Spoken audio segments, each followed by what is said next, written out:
Selamat malam Sobat Atlantis, kita ketemu lagi di Atlantis Series yang ke-23, tanggal 21 Oktober 2020.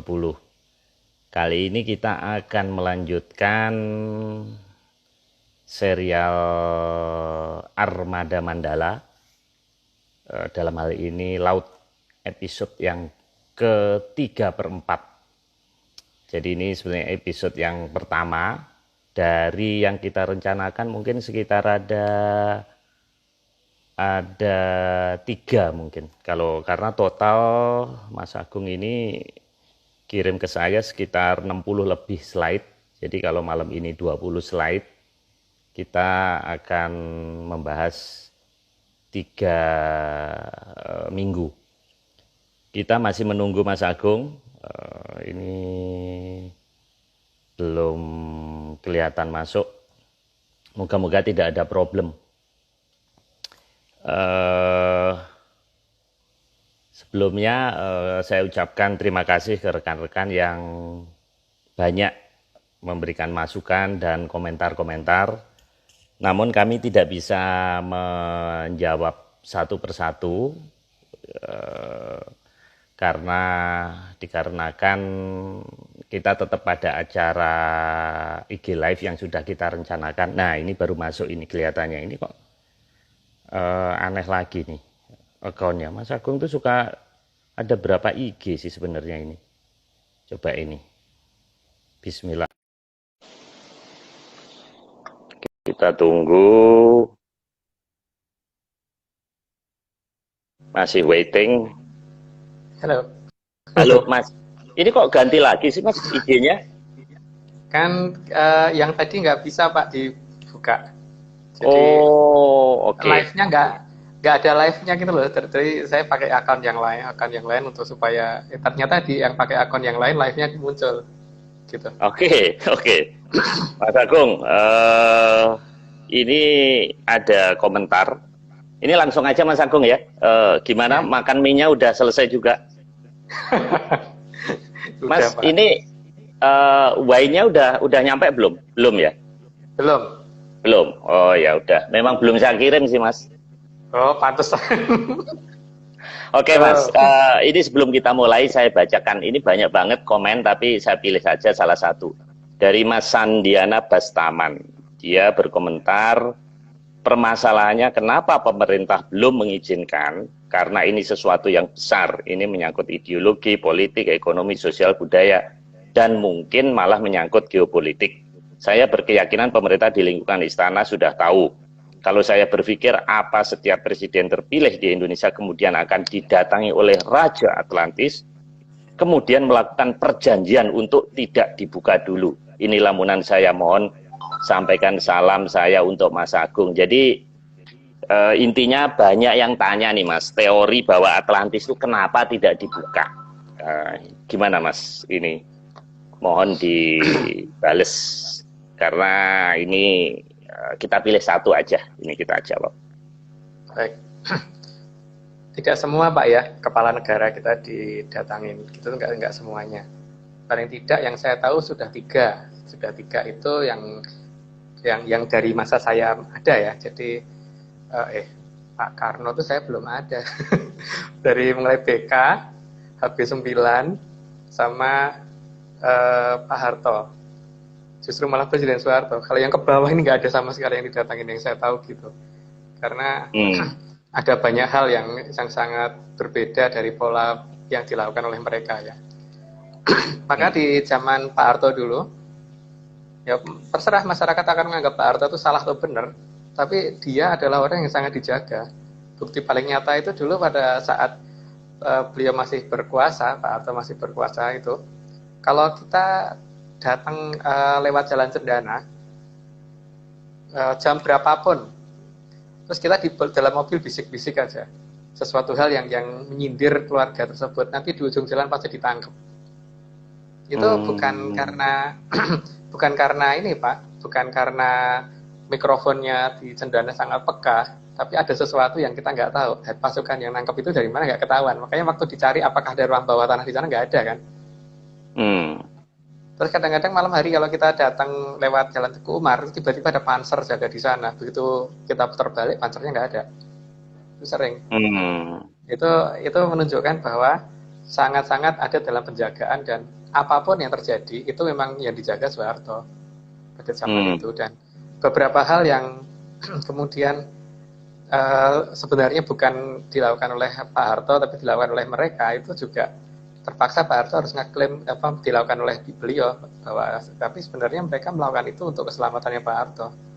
Dan itu problemnya adalah ketika dari Soekarno ke Soeharto itu kan tidak diberikan penjelasan secara detail oleh BK bagaimana mengendalikan mereka yang di kalangan bergodonya itu sayangnya Pak Harto kurang diberi pemahaman masalah di situ, sehingga hanya bisa melihat, bisa bicara tapi tidak bisa mengendalikan mereka gitu, masalahnya itu.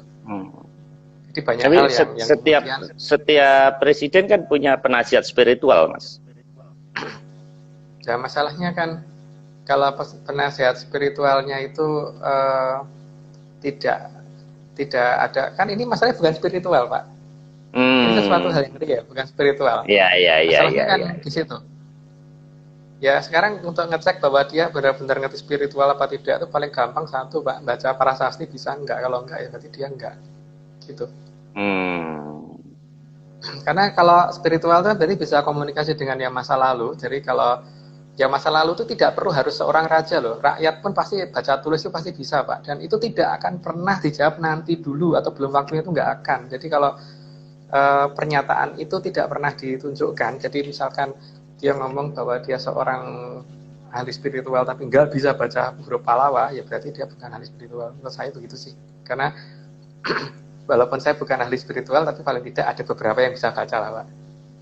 Paling tidak 72 inskripsi zaman udah saya bikin gitu, paling tidak. Tapi ya saya bukan ahli spiritual, Pak. Iya. Ya, tidak semua, Pak, ya, tidak semua kepala negara. Karena di sini ada menyangkut masalah sesuatu yang diturunkan. Jadi dari BK ke Soeharto kan memang dari BK diperintahkan langsung oleh BK untuk jaga Soeharto. Dan menurut versi saya loh ya, bahwa tidak ada kudeta waktu itu, karena di sini sebenarnya ada sesuatu hal yang kalau saya buka nanti bisa jadi rame, tapi cukup diketahui saja bahwa di sini ada sesuatu hal. BK itu di granat di Cikini aja nggak mati, Pak. Maksudnya ditodong pistol terus kemudian takut, enggak, pasti bukan begitu. Dia tuh orang yang di perang Surabaya aja beliau berani berdiri di atas mobil, sehingga kalau ditembak dari manapun aja pasti bisa kan. Tapi kan kenyataannya beliau nggak apa-apa. Maksud ditodong pistol takut, Pak? Enggak. Ini ada yang error. Tapi saya tidak bisa menceritakan di sini. Nanti jadi polemik yang tidak produktif. Tidak semua dijaga, emang iya, tidak semua. Termasuk yang sekarang ini enggak. Kecuali yang bawa pistol cewek, Mas ya. Memang Pak Harto ini terkenal tirakatnya sih, seperti Topo Kungkum di Kali Tempuran sewaktu beliau masih muda itu, kalau kita lihat perjalanannya memang luar biasa. Oke Mas, kita teruskan acara UMKM, Warmada Mandala Keatlantisan Maritim. Nah ini saya singkat, karena di mana-mana kan lagi Zoom UMKM, jadi saya kepikiran. Kita juga acara UMKM. Semoga dapat bantuan dari Menteri Koperasi nih Mas, usaha tim Atlantis ini. Ngomong-ngomong sudah melakukan penelitian lagi Mas ya, selama ini, akhir-akhir ini? Sudah tiga tempat, Pak. Sudah 3 tempat. Cuman jangan dibuka di sini karena itu memang. Memang kita tidak mau kolaborasi untuk yang 3 tempat, ini rahasia sekali sih. Disimpan aja Mas, kita lanjutkan AML versi episode 3/4. Oke Mas. Nah ini apa Mas? Ini saya agak modern dikit. Setelah 4 bulan saya baru kuat beli ini notebook ini. Jadi lebih enak. Ini apa? Tempat apa Mas ini Mas? Yang perlu diperhatikan ini adalah pinggir pantai selatan. Tapi lihat, matahari di ujung sana itu apakah menyentuh cakrawala? Kan enggak kan, hilang di sana, ada lapisan abu-abu di ujung sana yang ya. Itu menunjukkan berarti di sana itu ada entah pulau, entah bangunan, entah apa yang jelas matahari tidak bisa menembus daerah itu gitu.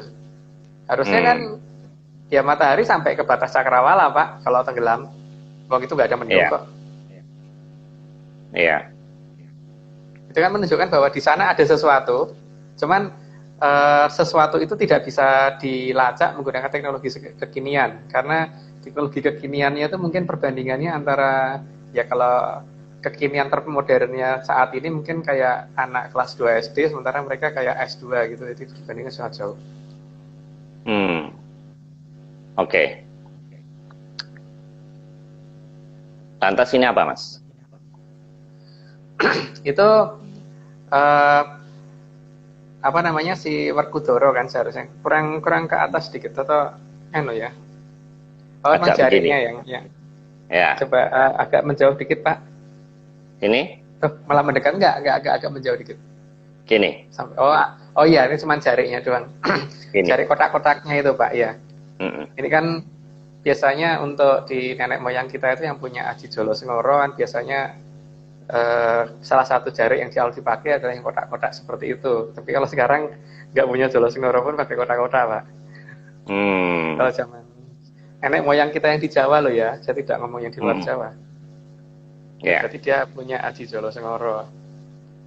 Itu aji-aji apa Mas itu Mas? Untuk jalan di atas air Pak. Jadi itu sebenarnya ada jaring yang nggak kelihatan sama orang normal, sehingga kalau ada orang yang berjalan asal tepat tapak yang warna putihnya itu, maka dia tidak akan tenggelam. Tapi kalau napaknya di daerah yang warna hitamnya itu, dia akan tenggelam. Ada kotak-kotaknya itu yang digunakan oleh beberapa orang kita untuk jalan ke sana. Ya beberapa orang itu tidak berusaha sebut berkali-kali ya karena namanya sudah terlalu sering. Minimal salah satu adalah Pak D-nya ya, Pak D-nya temennya Pak Marius tuh, Pak D-nya Membayun. Salah satunya kan itu. Jadi dia tapi masalahnya kan kotak-kotak itu tidak gampang dilihat Pak, cuman hanya orang-orang tertentu yang bisa melihat. Jadi kalau itu kelihatan ya dia jalannya di situ, maka kesannya ya itu ngambang di atas gitu loh. Mas, cerita-cerita gini sepertinya hanya ada di dongeng ya. Kok zaman sekarang masa 270 juta nggak ada yang bisa punya aji-aji itu Mas? Problemnya adalah karena ajaran kita dibelokkan terlalu jauh Pak. Jadi ajaran kita salah satu beberapa ajaran yang dikatakan paling hebat sekalipun saat ini hanya akan mengajarkan orang untuk jadi baik tapi nggak jadi sakti kan Pak. Yang masalah utama, yang pertama itu. Terus yang kedua, dasar utamanya itu juga yang paling dihilangkan. Jadi kalau misalkan sekarang ini semuanya diarahkannya ke kreatin, tirakat dan yang nggak nyambung, ini sesuatu hal yang tidak nyambung sama sekali. Apalagi ke hal-hal yang sifatnya sifat moral gitu. Jadi seperti kasusnya gini Pak. Ketika matematika tidak diajarkan, yang diajarkan adalah pelajaran PMP atau sekarang apa ya, PKN ya. Terus kemudian siapa orang yang bisa matematika gitu loh Pak? Nggak nyambung soalnya. Atau kalau kita belajarnya biologi terus ulangan fisika atau ulangan matematika, nggak bisa Pak. Kan nggak nyambung sama sekali. Kecuali kalau misalkan kita belajarnya matematika terus ulangannya fisika itu masih agak nyambung. Tapi kalau belajarnya masalah moral itu baik Pak, dipelajari benar. Tapi masalahnya di sini bukan masalah, ini bukan moral, ini adalah bagaimana ya seperti kita menggunakan pisau untuk apa? Untuk bunuh orang atau untuk masak gitu. Ya, tapi kalau cara masaknya nggak dikasih tahu, cuman diajari bagaimana jadi orang baiknya, tapi nggak diajari cara ngerajang bawang, terus ngeraciknya gimana, ya nggak ngerti Pak, nggak ini.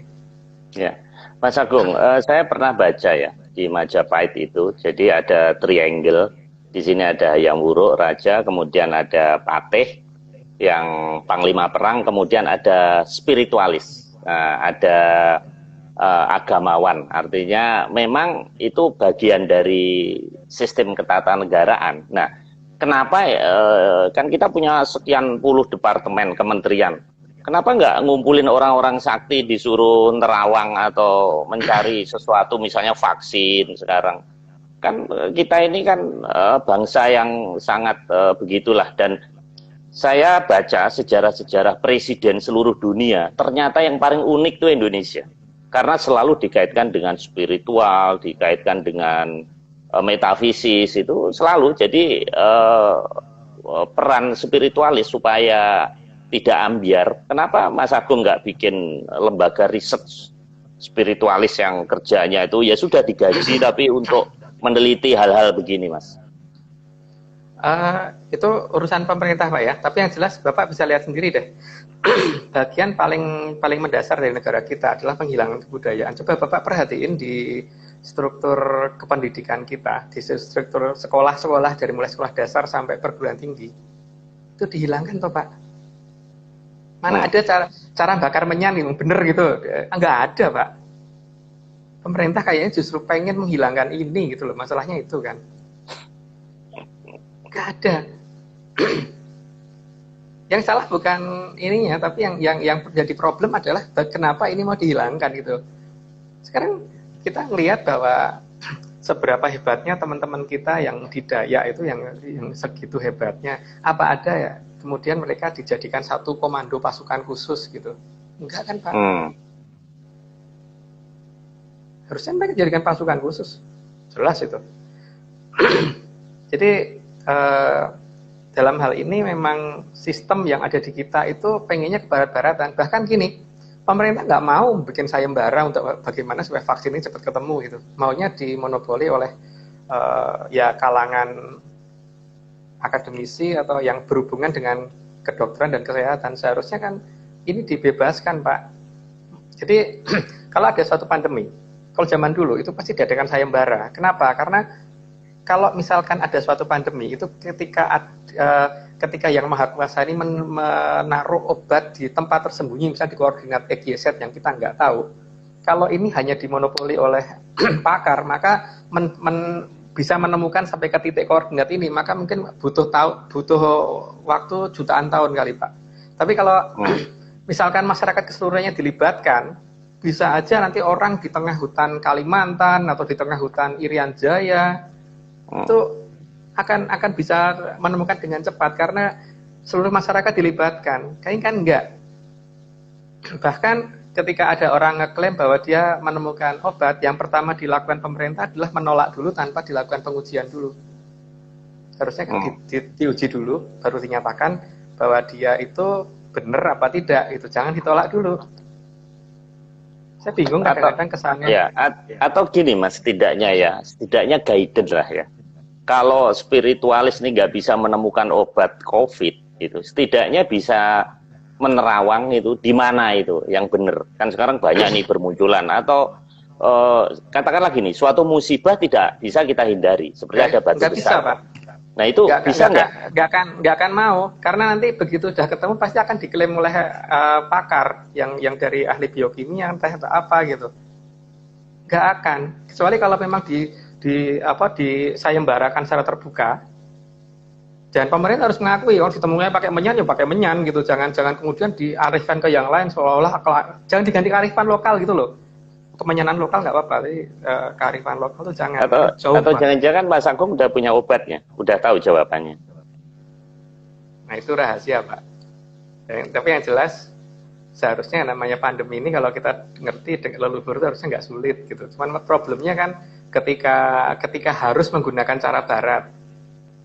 Ketika harus menggunakan cara non menyan ini loh Pak problemnya. Saya nggak mau ngomong kalau nanti bicara kan problemnya adalah ketika harus menyerahkan ke pemerintah dan kemudian oleh pemerintah nanti diadakan penelitian dan kita tidak punya akses ke pasien. Sehingga nanti mereka akan ngomong enggak, terus tiba-tiba jadi iya gitu, nggak mau dah. Jadi yang jelas, bukan hanya saya, pasti bukan hanya saya Pak, tapi ada banyak orang yang seperti itu mikirnya.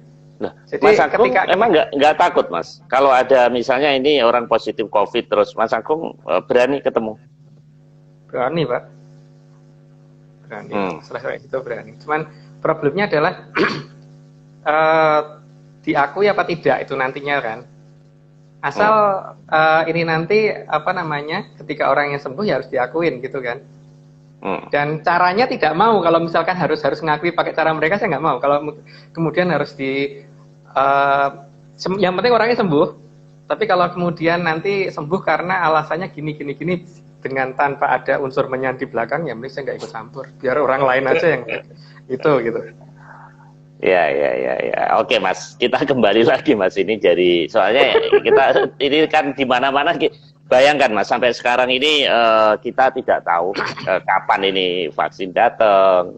Tanah Abang masih sepi. Teman-teman juga kreditnya macet.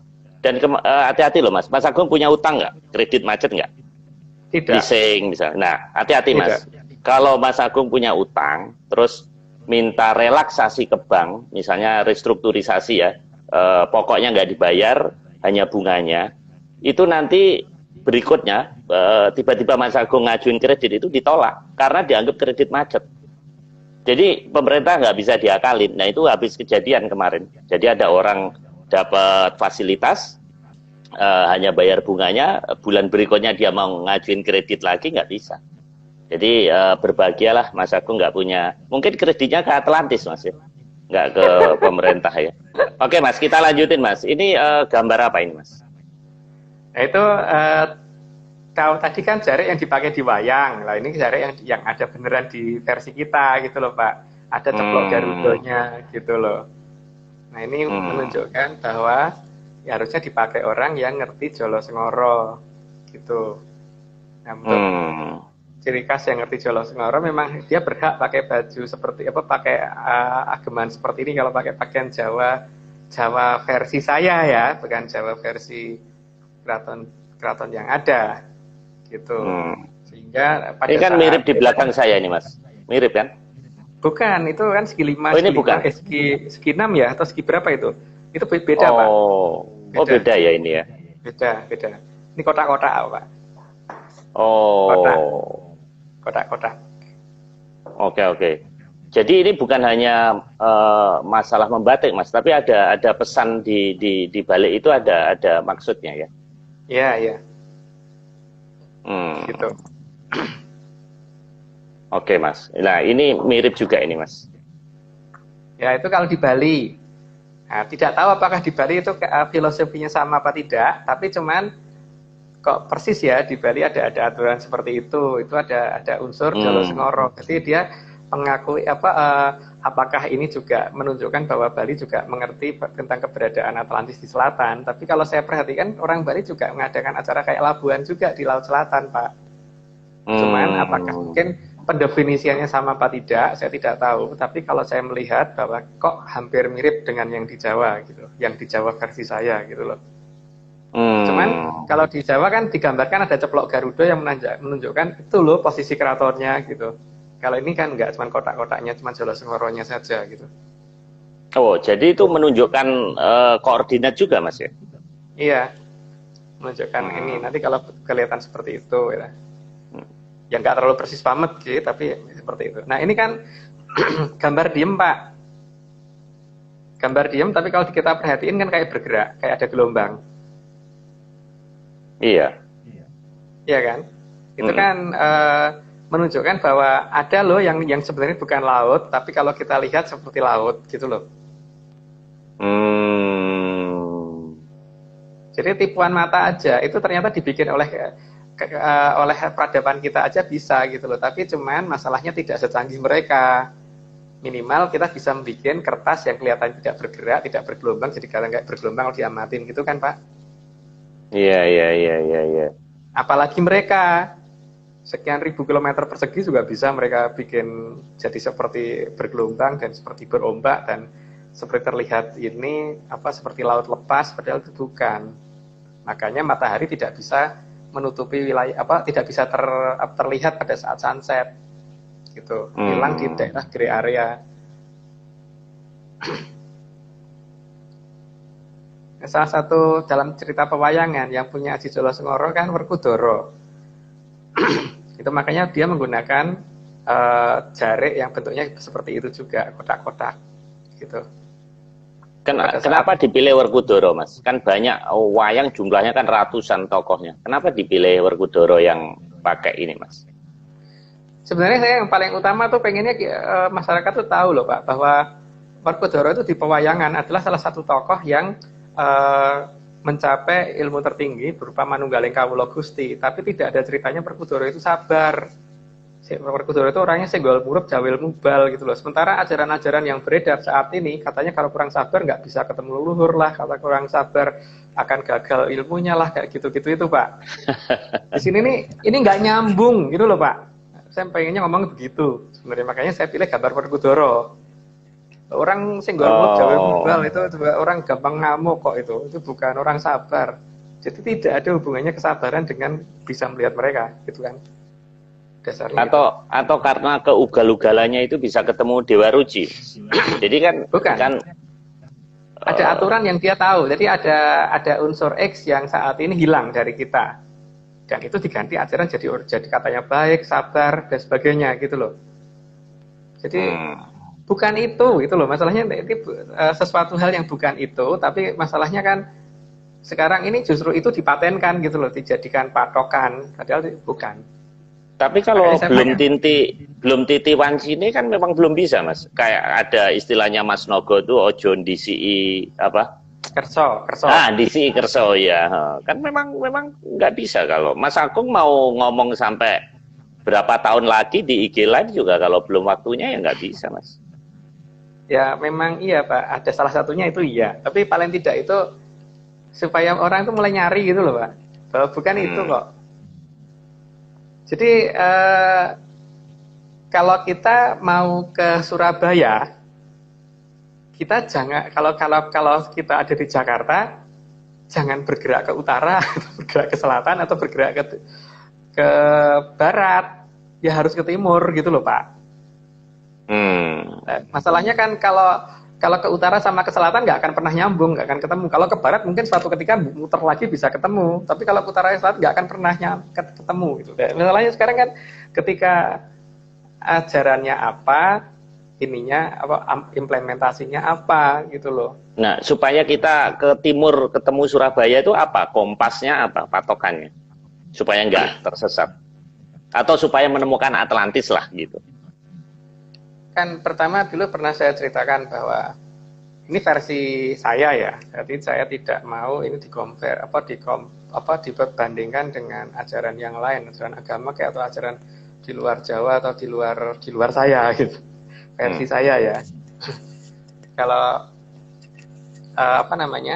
orang yang sedang kondisi tidak nyaman, itu kan pasti akan merasakan waktu melambat toh Pak, ya enggak? Tidak nyaman itu entah lagi puasa, entah lagi ketakutan karena sendirian di rumah dan lampunya mati, terus kemudian lagi nunggu saudara di stasiun karena disuruh jemput, terus kayaknya keretanya nggak nyampe-nyampe gitu. Terus ya banyak hal yang sifatnya membuat kita tidak nyaman. Itu akan merasakan waktu berjalan melambat kan Pak. Kalau waktu berjalan melambat itu maka kita akan merasakan maka jumlah gambar per detik yang kita terima dibandingkan orang normal itu pasti akan lebih banyak. Ketika orang merasakan waktu berjalan cepat dan orang merasakan waktu berjalan lambat, maka orang yang merasakan waktu berjalan lambat ini akan merasakan jumlah gambar per detik yang kelewat lebih banyak daripada orang normal. Nah, ketika pada titik tertentu, ya, kalau normalnya manusia itu kan sekitar 50 gambar per detik yang bisa diterima. Kalau dia bisa melihat lebih dari itu, jadi ada kemungkinan sesuatu yang tidak bisa dilihat orang yang mempunyai kecepatan normal di 50 gambar per detik tadi, maka bisa dia lihat, gitu kan Pak? Ya. Itu kan jelas bisa bukan hanya dengan puasa, gitu kan? Malah nggak nyambung kalau dengan puasa sebenarnya. Tapi detailnya saya nggak akan kita buka di sini, karena ini tidak ada hubungannya dengan puasa sama sekali, gitu. Tapi puasa kan nggak salah juga kan Mas? Nggak salah. Untuk memperlambat waktu juga kan, supaya terjadi dilatasi waktu itu ya. Ya, cuman ya ditambah kalau pengen cepat sakit juga lebih baik Pak, karena dengan tidak makan kan, pengen cepat kurus juga bisa. Oke Mas, ini apa Mas ini Mas? Alun-alun toh Pak, alun-alun Keraton Jogja. alun-alun itu, alun dalam bahasa Jawa, alun itu kan gelombang, Pak. Ombak kan. Ya. Alun-alun kan berarti ombak yang banyak gitu loh. Dan ini masalahnya ditunjukkan bahwa alun-alun itu digambarkan sebagai lapangan lebar di depan suatu kerajaan yang menghadap ke arah utara. Ya kan, Pak? Jadi kan sebelum menuju ke pusat kerajaan tersebut, kita melalui jalan sempit yang kemudian melalui 2 ringin kurung gitu. Jadi ada dua pohon beringin yang untuk membatasi itu gitu. Tapi pada dasarnya di ujung sana itu ada suatu kerajaan yang kalau kita cuman ada treknya itu lurus melalui jalur itu gitu. Dan di jalur itu tuh memang jalur yang dipasang oleh mereka untuk orang-orang yang memang diundang ke sana. Jadi jembatan itu mereka pasang itu berupa Jolo Sengoro tadi, dan itu akan kotak-kotak seperti tadi, ada yang putih, ada yang hitam. Sehingga kalau kita menggunakan kendaraan kita harus lewat di daerah yang putih-putihnya tadi, jangan sampai injek yang hitamnya.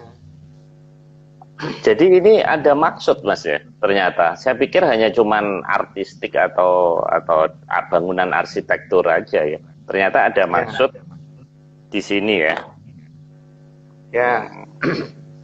Atau mungkin ini, Mas, kenapa Atlantis nggak ketemu? Karena di alun-alun sering ada pasar malam pameran itu ya, jadi ketutup akhirnya. Harus dikembalikan seperti ini ya. Wah, ini filosofinya dalam sekali ya. Untuk pasar malam ya enggak apa-apa. Kan yang penting itu kan bagaimana menemukan jalan tersebut kan. Ketika jalan tersebut kita nggak tahu, tapi ya itu tadi, Pak, itu jembatan itu kan ditarik ke arah mereka. Jadi kalau kita memang tidak diizinkan untuk masuk, ya jembatan itu nggak akan ada. Jolo Sengoro ini nggak akan dimunculkan oleh mereka gitu. Ini namanya Kiai Alun Banteng. Kalau di versi saya, Kiai Alun Banteng itu kan ombak yang biasanya bersusun 3 ya, bergulung-gulung susun 3. Jadi kalau ombak 3 itu sudah datang 3 gelombang, terus tenang dulu, terus 3 gelombang, tenang dulu, 3 gelombang, tenang. Berarti udah kayak Alun Banteng. Jadi sebentar lagi Jolo Sengoro akan digelar. Nah, setelah digelar itu juga kita harus menanti apakah dari sana akan ke sini atau kita yang diminta ke sana gitu kan. Atau apakah karena itu laut selatan ombaknya tinggi, Mas? Justru ketika Jolo Sengoro itu nanti dibuka kan jadi nggak ada ombak sama sekali, Pak. Ini hanya karena didorong dari selatan ke arah kita sehingga terjadi ombak seperti itu gitu. Nah, setelah jembatannya sampai di ujung kita itu kan transparan banget itu jembatan, jadi baru kita nanti menunggu apakah kita disuruh ke sana atau sana yang akan ke sini. Nah itu Pak D-nya temannya Pak Marius pasti tahu itu. Mas Agung, itu tadi istilah alun-alun dengan alun ombak kok ada kesamaan itu apa ya, Mas? Saya baru ngeh juga, baru merhatiin. Jalan di tengah itu namanya Jolo Sengoro, itu akan dimunculkan ketika akan muncul ketika alunnya datang. Ada 3 alun yang datang. 3 tumpuk alun yang datang gitu. Dia ada susun 3. Itu datang berarti makanya dikatakan alun-alun, karena maksudnya alun-alun lebih dari 1 kan. Bukan karena bukan alon-alon, Mas, ya, harus pelan-pelan gitu. Enggak ya? Bukan. Kan nggak boleh sabar, Pak. Nggak boleh. Kan kalau Mas Agung sabar udah 4 bulan ini belum dipanggil menteri untuk dijadiin dirjen Atlantis ya? Jangan. Nggak perlu. Kan ya, ini secara mata angin, coba diperbesar, Pak. Diperbesar atau ditingkatkan. Mas tadi mau ngomong apa, Mas, tadi? Karena apa, Mas? Ya, kan memang kayaknya sekarang gini loh, Pak, kalau misalkan pemerintah membantu, tapi terus kemudian kita disuruh ikuti cara-cara pemerintah, sementara cara-cara itu belum tentu diterima oleh sana kan, Pak. Ya saya mending tidak dibantu gitu loh. Misalkan tapi dua presiden buktinya diterima, Mas, di sana. Berarti kan nggak apa-apa, Mas. Kita diakui NKRI. Iya, 2 presiden diterima di sana memang. Tapi 2 presiden ini kan beda, Pak, dengan yang setelahnya. Beda. dengan itu beda. 2 presiden dan 1 raja yang saya tahu itu ya. Nah, untuk yang bapaknya temannya Pak Marius saya tidak tahu. Karena itu kan pasti privacy. Cuman kalau yang 2 kan itu diumumkan. Nah, ini privacy saya nggak ngerti apakah bisa ke sana apa tidak, saya nggak tahu. Tapi kalau yang saya tahu persis itu 3 orang ini yang jelas bisa, plus 1 Paranporo Raton Jogja Bapak Pleret itu ya, sudah 4 orang yang selalu menggunakan Jalur Sengoro untuk menuju ke sana. Makanya perginya ke sana bawa mobil, bukan jalan kaki, Pak. Dan itu salah satu dari penggemar kita di IG Live ini kan namanya Pak Mahmud, kalau nggak salah itu juga sudah membuktikan untuk ketemu sama sopirnya Bapak Pleret. Yang di Zoom waktu itu Pak, yang nampak Gibran udah buktiin dan informasinya kan kita nggak meleset. Emang begitu. Jadi memang bawa mobil, jadi bukan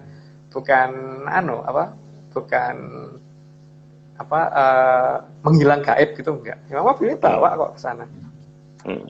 Mas, kalau Panembahan Senopati dulu katanya sempat hilang 1 minggu, diajarin Ratu Kidul, setelah balik pinter ketatanegaraan, pinter pemerintahan, itu bener nggak, Mas?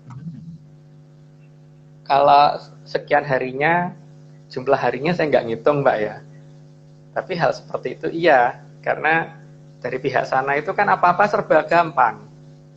Karena bagi mereka itu semuanya itu kita itu dianggap sangat primitif gitu loh Pak. Jadi seperti gini ya, kalau Pak Marius itu lulusan S2 atau S3 itu.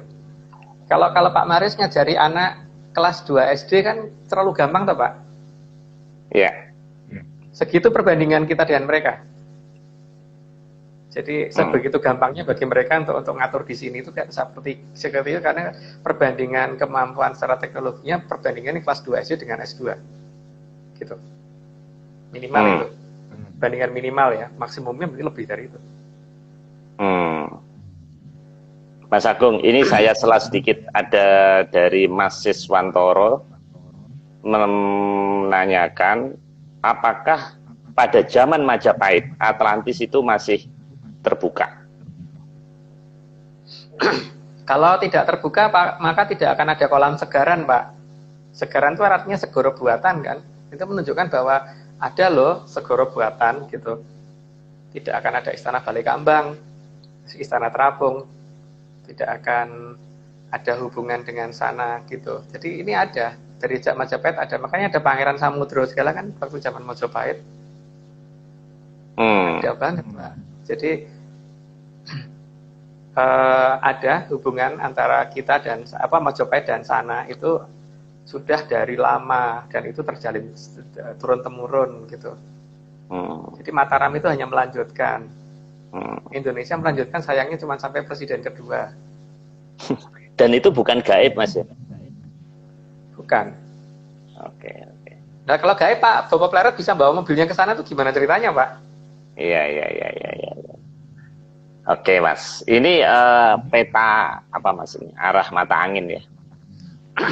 Jadi kan menunjukkan di mana sih sebenarnya posisinya, apakah tepat di selatan kita? Enggak, walaupun posisi selat buatan ya, berarti ada kata tanannya itu, jadi selat ya, bukan lautan ya. Lautnya kan malah di utara itu Pak, lautnya ada timur laut sama barat laut. Tapi lihat di sebelah barat selatan itu disebutnya kan barat daya. Daya itu kan kekuatan, jadi kekuatan negara kita ada di sebelah situ gitu loh. Jadi posisi Atlantis ada di situ, gitu maksudnya. Tapi kalau dilihat peta NKRI, Mas, memang Jawa Barat ini memang sebelah barat daya ya, Mas ya? Iya, barat daya. Iya kan? Iya. Oke. Jadi makanya gini Pak, kalau kita memperhatikan laut, maka lapisan grey area tersebut, lapisan abu-abu itu, makin ke barat makin jelas, makin ke timur makin tipis, makin ke Bali makin tipis, makin kelihatan makin tipis. Tapi makin ke daerah Pasundan ini makin jelas, makin tebal. Jadi matahari sunset itu tidak bisa sampai nyentuh batas cakrawala, itu akan makin kelihatan itu di arah Pasundan, makin tebal. Dan lucunya kita juga menyebut daerah yang misterius dikatakan daerah abu-abu kan. Dan memang daerahnya kelihatan abu-abu, Pak. Ada lapisan Ge- abu-abu. Kayak Grey tadi area ya, itu grey ada. area Iya, tadi ya. Oh, iya, oke. Jadi grey area ini ternyata memang beneran ya, memang abu-abu ya. Kalau kita bilang, iya. oh ini grey area, oke. Kan bukan daerah hijau-hijau atau daerah ini kan sebetulnya grey area. Hmm, oke.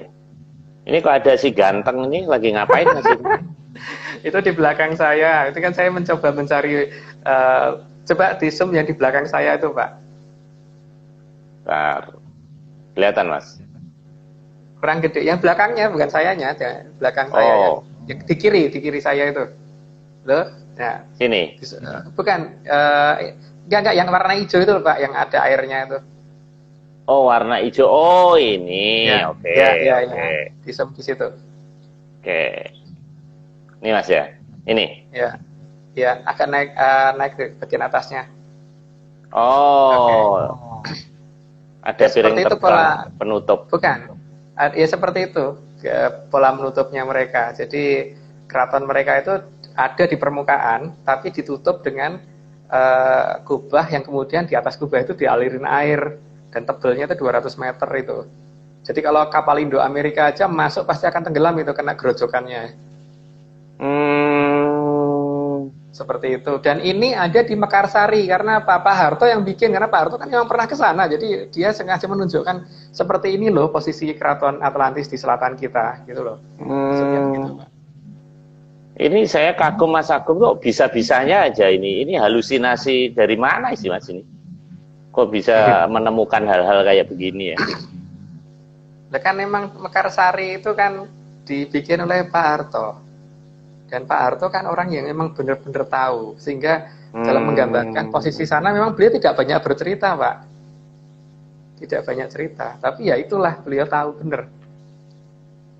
Saya tidak mau cerita ke banyak orang. Karena ya memang tidak mau ini, apa namanya, jangan sampai salah gara-gara jelas terus kemudian masyarakat kurang sopan dengan menggunakan adanya kerajaan di selatan kita sehingga akhirnya malah sana kita jadi diserang oleh mereka gitu kan. Betul Pak Arto. Cuman paling tidak ini loh kodenya seperti ini gitu. Termasuk di Gerahadi Mas ya, Jalan Rasuna Said ya. Ya. Udah Mas, jangan dibahas, nanti nggak selesai itu off air aja itu nanti jadi rame nanti. Nah ini ada orang ganteng yang lagi belakang. nih. Yang belakang, belakang, yang belakang. Pak. Ya gedung yang di belakang itu harusnya ada airnya itu. Tapi karena sekarang tidak dikelola lagi ya jadi seperti itu. Nah itu. Oh ini ya. Itu harusnya ada air yang menutupin. Jadi ada air yang ditarik ke atas terus kemudian gerojok ke arah depan. Nah, seperti itulah pola penutupan keraton di sana. Makanya dari tempat kita seperti kelihatan grey area itu karena seperti itu, Pak. Jadi ini kayak kabut ya nantinya. Ya, jadi kayak ketutup air gitu loh. Dan itu menutupi keseluruhan. Jadi bukan hanya bagian tengah saja. Maka bagaimana mungkin orang mau masuk ke sana kalau ininya belum dibuka dulu. Dan gerbangnya belum dibuka, terus ininya belum dibuka, nggak bisa masuk. Makanya bukan hantu, karena pakai teknologi mereka itu. Itu bagi ini sana ya tahu.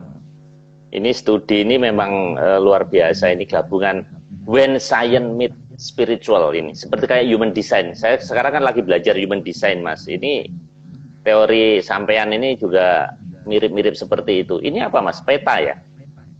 Coba diperbesar, Pak. Saya lupa. Tulisannya apa sih di situ?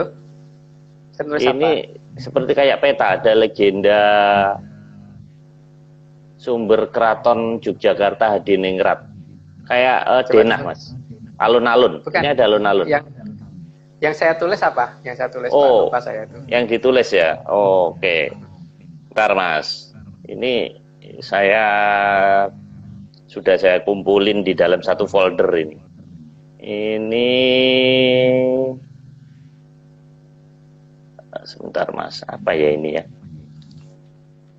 Seperti Segara Yasa, Taman Sari Jogja.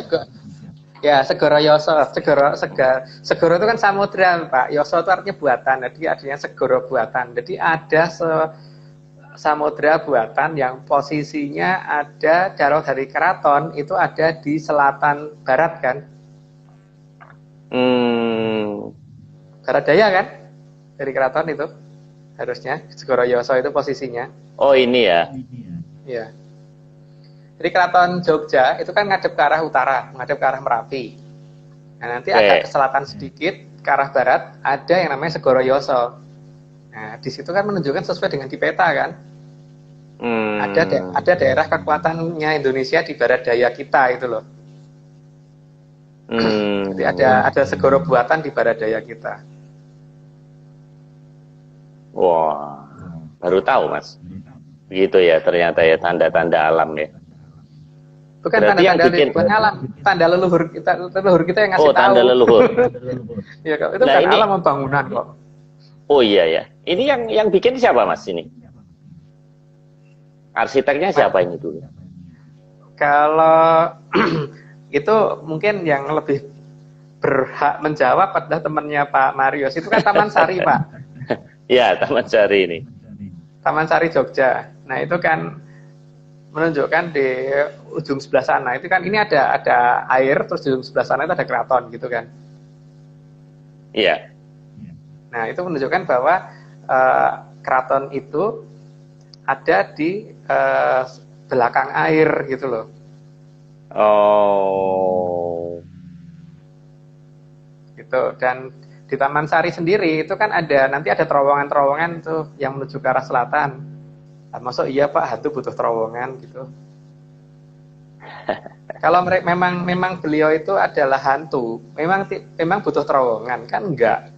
Tapi kalau memang bukan hantu, ya butuh terowongan, Pak. Ya.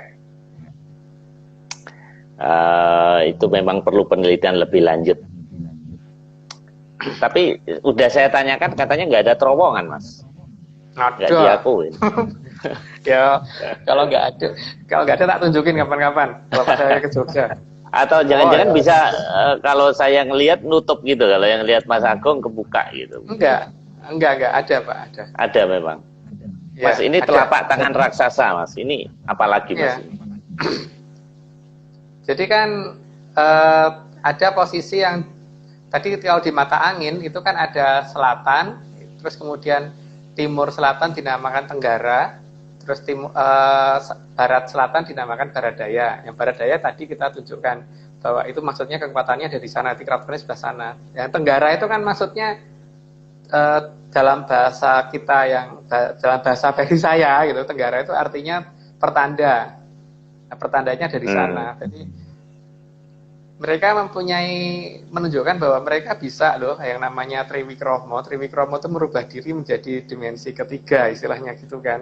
Bisa membesarkan diri menjadi seperti itu. Jadi artinya kalau ngamuk itu satu tabokan aja cukup.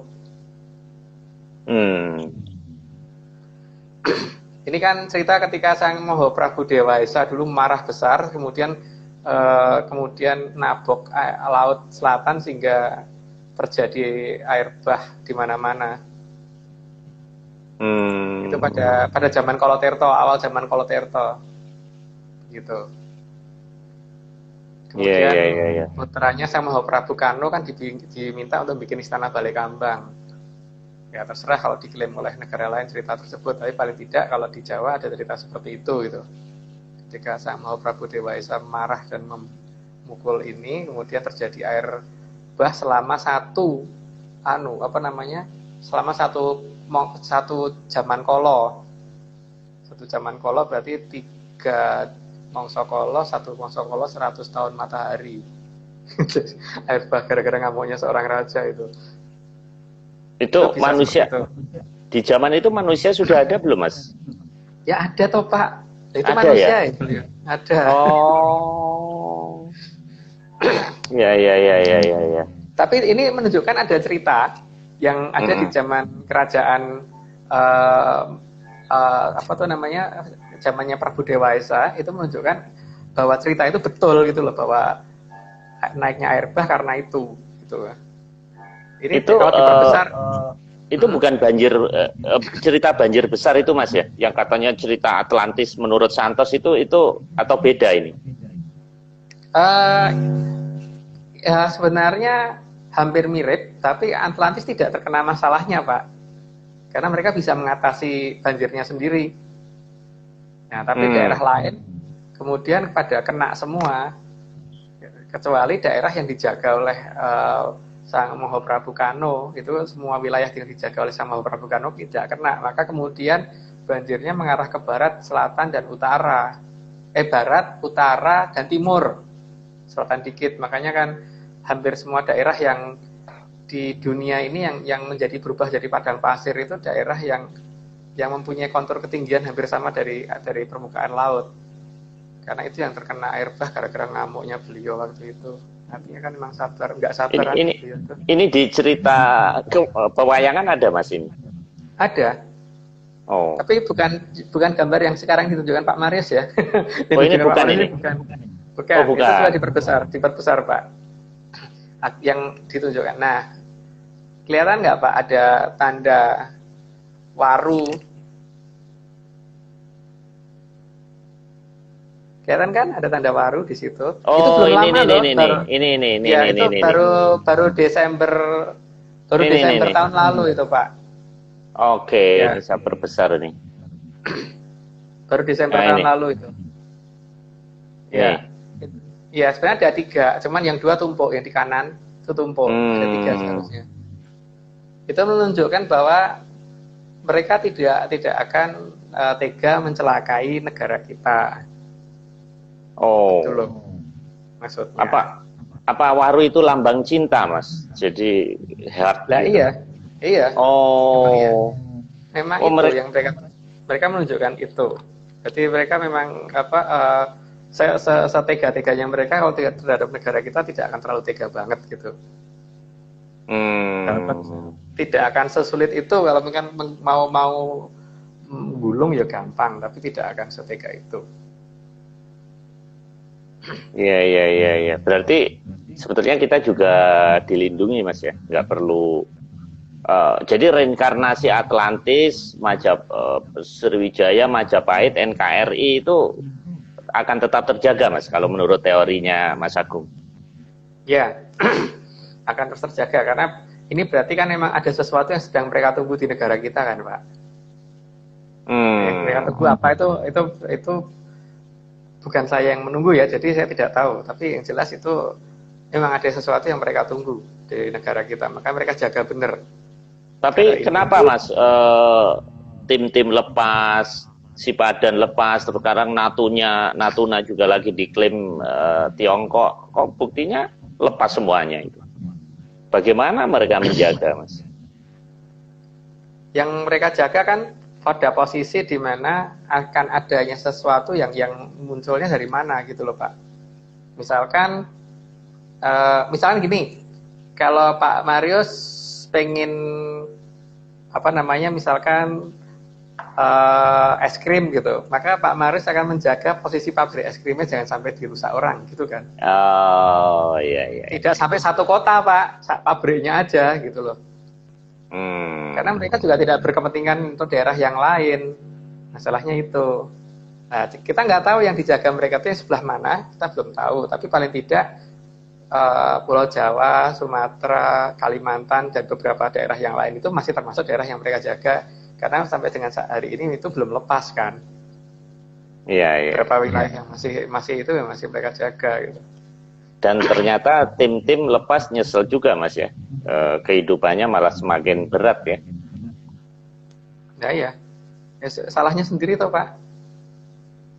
Nah, sekarang mereka kalau bergabung hanya bikin nyusahin, udah biarin aja.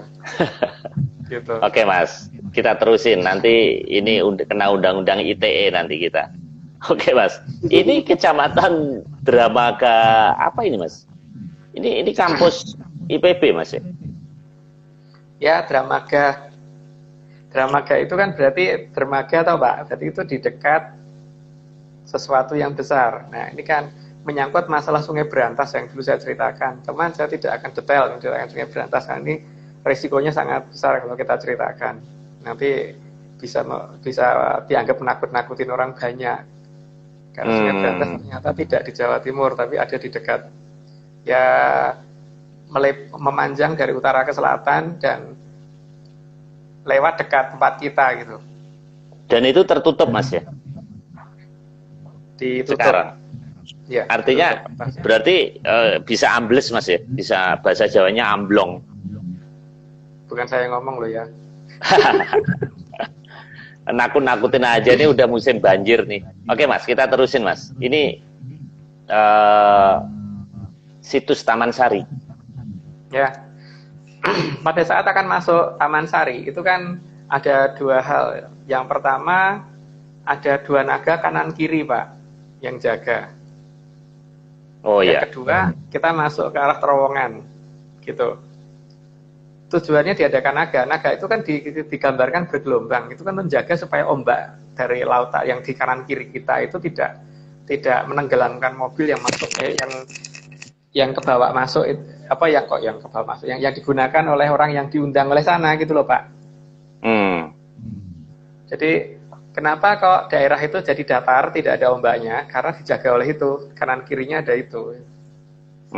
Jadi ketika Jolo Sengoro digelar, maka kanan kiri pasti harus ada dua naga yang jaga supaya ombak tersebut tidak mengganggu jalur yang di tengah. Gitu. Oh, jadi ini ada maksud ya, naga kanan kiri ini.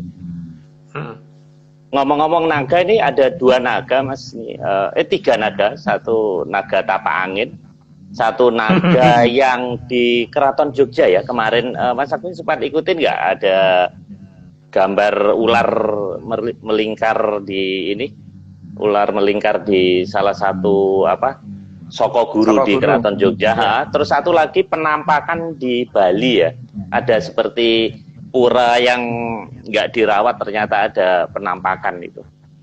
Jadi memang ini Nogo ini mungkin kita bahas sesi tersendiri Mas.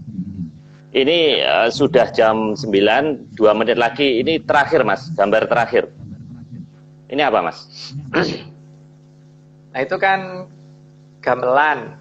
Perhatikan dalam gongnya, atas gongnya itu ada nogonya yang cukup komplit kan Pak gambarannya.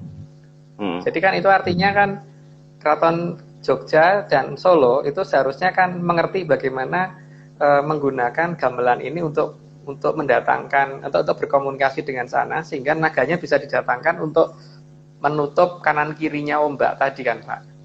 Oh. Makanya ada ini, makanya kan kalau Kiai Guntur Laut itu kan gongnya itu ada yang namanya Kiai Gendroyono.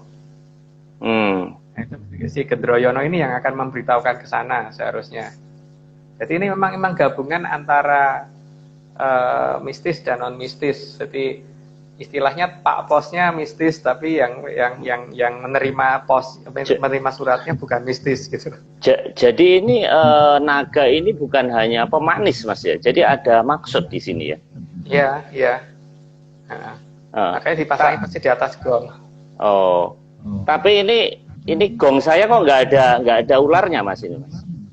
Ini lihat nih. Tanyakan kepada yang bikin kalau itu Pak. Kenapa ini gong beneran loh Mas ini. Tuh. Ini nggak ada ularnya ini padahal gong beneran ini. Jadi ada yang namanya bende, ada yang namanya gong. Kalau bende itu berarti sendirian Pak, satu biji. Itu biasanya kalau zaman dulu dipakai untuk untuk ngadakan pengumuman dong gitu, berarti untuk ada penduduk diundang karena akan ada pengumuman dari pemerintah gitu. Kalau gong itu tidak satu Pak, ada banyak. Nanti juga ada pelok dan selendro, ada yang pelo sama selendro. Selendro kan dari salindro, dari Betoro Indro. Jadi titipan dari Betoro Indro. Selendro itu bukan fals Mas ya? Bukan. Kan kalau bahasa Jawa selendro, suaramu selendro itu bukan ya? Bukan, aslinya kan sailendro. Dari Betoro Indro. Oh. Oke Mas. Jadi ini gong saya ini ternyata gong palsu ini. Kalau ada yang kehilangan gong, tolong ke sini. Tadi saya pakai ajian Jolo Sengkoro Mas untuk saya bawa ke sini.